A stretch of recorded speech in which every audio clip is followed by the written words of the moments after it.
বিজয়া দশমী মানেই কি দুর্গাপুজোর শেষ? আসলে এর পেছনে লুকিয়ে আছে এক চমকপ্রদ কাহিনী। তার আগে আপনাদের সবাইকে জানাই শুভ বিজয়ার প্রীতি শুভেচ্ছা ও আন্তরিক অভিনন্দন। শাস্ত্র মতে দশমীর দিন মা দুর্গা কৈলাসে ফিরে যান, কিন্তু বাঙালির বিশ্বাস আলাদা। মা আসলে আমাদের পুরোপুরি ছেড়ে যান না, তিনি থাকেন প্রতিটি ঘরের কন্যা রূপে। তাই এই দিনে মাকে বিদায় জানানো হলেও সেই বিদায়ের মধ্যেই থাকে নতুন শুরুর ইঙ্গিত।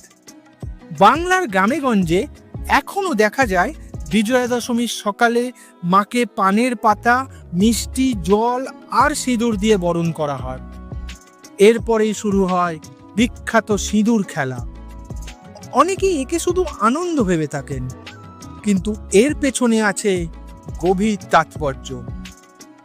বিশ্বাস করা হয় সিঁদুরের লাল রং আসলে শক্তি, ভালোবাসা আর দীর্ঘ দাম্পত্য জীবনের প্রতীক।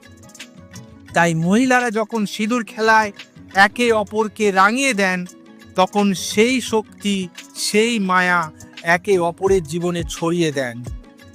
এমনকি পুরানো লোককথায় বলা হয় এই সিঁদুর খেলাতেই মা দুর্গা নিজেকে প্রকাশ করেন প্রতিটি নারীর হাসি আর উচ্ছ্বাসের ভেতর দিয়ে।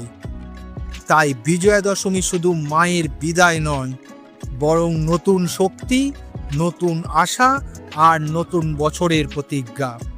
তাই তো প্রতি বছর আমরা সবাই একসাথে বলি, আসছে বছর আবার হবে। তাহলে বলুন তো, আপনার বাড়িতে কি বিজয়া দশমীতে সিঁদুর খেলা হয়? কমেন্টে অবশ্যই লিখে জানাবেন আপনার মতামত এবং মিথিক বাংলা চ্যানেলকে সাবস্ক্রাইব করে দেবেন। মিথিক বাংলা, যেখানে পুরাণ জীবন্ত হয়।